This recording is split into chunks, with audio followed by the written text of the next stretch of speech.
তো কম ত্যাগ এবং তিতিক্ষার পরিচয় তো তৌহিদি জনতা দেখেন।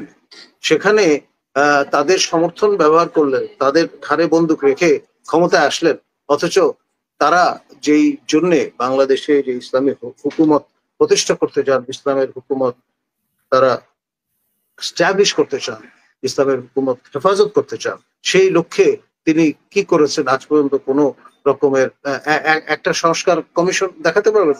হয় তিনি নারী কমিশনের সপক্ষে বক্তব্য হাজির করতেন, জাতির উদ্দেশ্যে ভাষণ দিতেন, অথবা তিনি একটা ডায়ালগে বসতেন যারা ইসলাম পছন্দ সেই দলের নেতৃবৃন্দের সঙ্গে। কারণ তাদের সমর্থন ছাড়া কিন্তু 5 অগস্টের বিপ্লব কখনোই সাফল্যমণ্ডিত হতে পারতো বলে আমি মনে করি। আমার প্রস্তাব ছিল যে তার নামে যাতে খুতবা পড়া হয় জুম্মার আপনার নামাজের সময়। এটা একটা ইসলামিক রীতি, যিনি যখন হুকুমতের দায়িত্বে থাকেন তার নামে কিন্তু খুতবা পড়ানোর কথা। এবং এই কাজটি তিনি যদি শুরু করতেন তাহলে এটার যে হাসানা সেটা তার উপর বর্ষিত হতো আপনার অনন্তকাল। সেটি করার সুযোগ থেকে তিনি নিজেকে বঞ্চিত করেছেন, জাতিকে বঞ্চিত করেছেন। তাহলে উনি নামাজ সম্পর্কে ওনার কি উনি নামাজ সম্পর্কে আসলে আমি যেটা বলার চেষ্টা করছি যে উনি কি নামাজ পড়তে পারেন না, না উনি অভ্যাসগতভাবে নামাজের জন্য ইউজড টু না? আমরা অনেক সময় নেতাদেরকে যখন থেকে তিনি ভেড়াকে বিয়ে করেছেন, খ্রিস্টান অর্থোডক্স চার্চের অনুসারী হয়েছেন, তারপর থেকে তো লজিক্যালি তার নামাজ পড়বার কথা নয়। কারণ তিনি একেবারে যেটাকে বলে রাশিয়ান যে অর্থোডক্স চার্চ, তারা কিন্তু last ব্যাস্টিয়ন of Christianity in the world. রোমের পতন ঘটেছে, কনস্টান্টিনোপলের পতন ঘটেছে, কিন্তু রোমের পতন এবং কনস্টান্টিনোপলের পতন ঘটলেও মস্কোর কিন্তু পতন ঘটেনি। সেই জন্যে সেটা ফর ইটার্নিটি ক্রিশ্চিয়ানিটির ব্যাস্টিয়ন। তার প্রতি তিনি তার যে আনুগত্য সেটি প্রকাশ করেছেন। এমনকি এটাও শোনা গেছে যে তিনি ভেড়াকে বিয়ের সময় যখন চার্চে গিয়েছেন, চার্চের যে আপনার ন্যারেটিভ সেখানে কিন্তু ইউনুসের নাম উল্লেখ আছে, কারণ এটা বিবলিক্যাল নাম, কিন্তু মোহাম্মদ সাল্লাল্লাহু আলাইহি ওয়াসাল্লামের নাম নেই। সেই জন্য মোহাম্মদ নাম তাকে এক্সপাঞ্জ করতে হয়েছে, এটাও শোনা গেছে। তো ফলে তো ফেয়ার এনাফ, তিনি যেহেতু খ্রিস্ট ধর্ম অবলম্বন করেছেন, মানুষ তার ধর্ম বিশ্বাস পরিবর্তন করতেই পারে।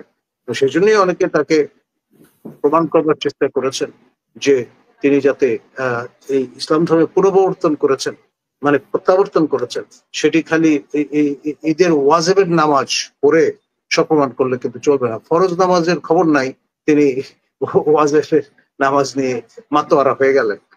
এটার ভেতর রহস্য অনেকে বুঝবার চেষ্টা করছে। এই পর্যন্ত উনি ক্ষমতায় আসার পর, ক্ষমতা আসার আগে ওনার সম্পর্কে আসলে উনি নামাজ পড়ে কি পড়ে না বা কিন্তু পারবে না, যেহেতু উনি পাবলিক লাইফে ছিলেন না, কারো কোনো বিষয়ে নজরও ছিল না। শুক্রবারে বিশেষ করে শপথ গ্রহণ করেছেন, আজ পর্যন্ত তাকে আমরা কোনো শুক্রবারে কোনো মসজিদে দেখিনি, অন্তত কেউ দেখেছেন বলে আমাদের জানাননি বা বলেন। অথচ এই যে উনি যে দায়িত্ব পেলেন সেটার ক্ষেত্র প্রস্তুত করবার জন্য তৌহিদি জনতা কিন্তু বিপুল রকমের ত্যাগ স্বীকার করেছেন। আমাদের মৌলানা মোমিনুল হক থেকে শুরু করে, আমাদের বাবু নাগরী থেকে শুরু করে, আমাদের চরমনায়ের হুজুর, তাকে রক্তাক্ত হতে হয়েছে, তার অনুসারীদের রক্তাক্ত হতে হয়েছে বরিশাল সিটি কর্পোরেশন। আমি নিজে তার প্রতিবাদ করেছিলাম। তো কম ত্যাগ এবং তিতিক্ষার পরিচয় তো তৌহিদি জনতা দেখেন। সেখানে তাদের সমর্থন ব্যবহার করলেন, তাদের ঘাড়ে বন্দুক রেখে ক্ষমতায় আসলেন, অথচ তারা যেই জন্যে বাংলাদেশে যে ইসলামী হুকুমত প্রতিষ্ঠা করতে চান, ইসলামের হুকুমত তারা স্ট্যাবলিশ করতে চান, ইসলামের হুকুমত হেফাজত করতে চান, সেই লক্ষ্যে তিনি কি করেছেন আজ পর্যন্ত কোনো রকমের একটা সংস্কার কমিশন দেখাতে পারবেন? উল্টো তার দ্বারা গঠিত নারী সংস্কার কমিশন নিয়ে বিপুল রকমের উত্তেজনা তৈরি হয়েছে দেশে। তৌহিদি চিন্তার অধিক মনস্ক যারা, তারা কিন্তু প্রতিবাদ করেছেন, এই সংস্কার কমিশন প্রত্যাখ্যান করেছেন এবং এই সংস্কার কমিশন রহিত করবার জন্য দাবি তুলেছেন। না, আমরা তো আমাদের ইসলামিক দলগুলোকে বিভিন্নভাবে, বিশেষ করে নারীদের ব্যাপারে নারীরা কি করতে পারবে এবং নারী কমিশনকে কিন্তু ওপেনলি ধুয়ে দিতে তারা দ্বিধাবোধ করেনি। তো এই যে ডক্টর ইউনূস সেটার প্রত্যুত্তরে প্রফেসর ইউনূস কিন্তু কিছু বলেননি। তার তো একটা স্ট্যান্ড নেওয়া উচিত ছিল, আইদার হয় তিনি নারী কমিশনের সপক্ষে বক্তব্য হাজির করতেন, জাতির উদ্দেশ্যে ভাষণ দিতেন, অথবা তিনি একটা ডায়ালগে বসতেন যারা ইসলাম পছন্দ সেই দলের নেতৃবৃন্দের সঙ্গে। কারণ তাদের সমর্থন ছাড়া কিন্তু 5 অগস্টের বিপ্লব কখনোই সাফল্যমণ্ডিত হতে পারতো বলে আমি মনে করি।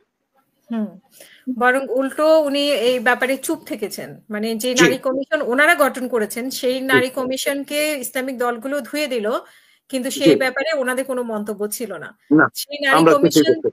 সেই নারী কমিশন তো নিজে নিজে এসে বসে যায় নাই কমিশনে।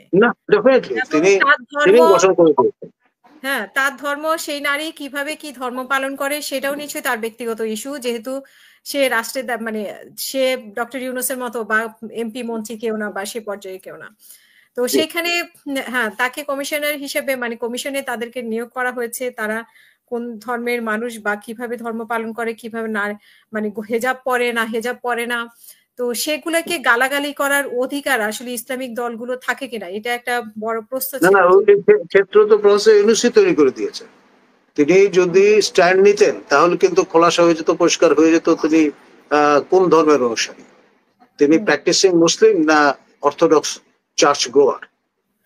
এবং মজার ব্যাপার হচ্ছে ইসলামিক দলগুলো এই ব্যাপারে কেন মুখ খুলছে না, এই ব্যাপারে কেন কিছু বলছে না? তারা তার প্রতি সম্মান দেখিয়ে হয়তো এখন পর্যন্ত নিশ্চুপ আছে, কিন্তু তিনি যদি খোলাসা করেন তাহলে ডেফিনেটলি তারা হয়তো দাবি তুলবেন যে এই ওভারওয়েলমিং মুসলিম মেজরিটি দেশে নেতৃত্ব দেওয়ার সক্ষমতা কতটুকু তার আছে সেটা নিয়ে হয়তো প্রশ্ন তারা তুলতে পারেন।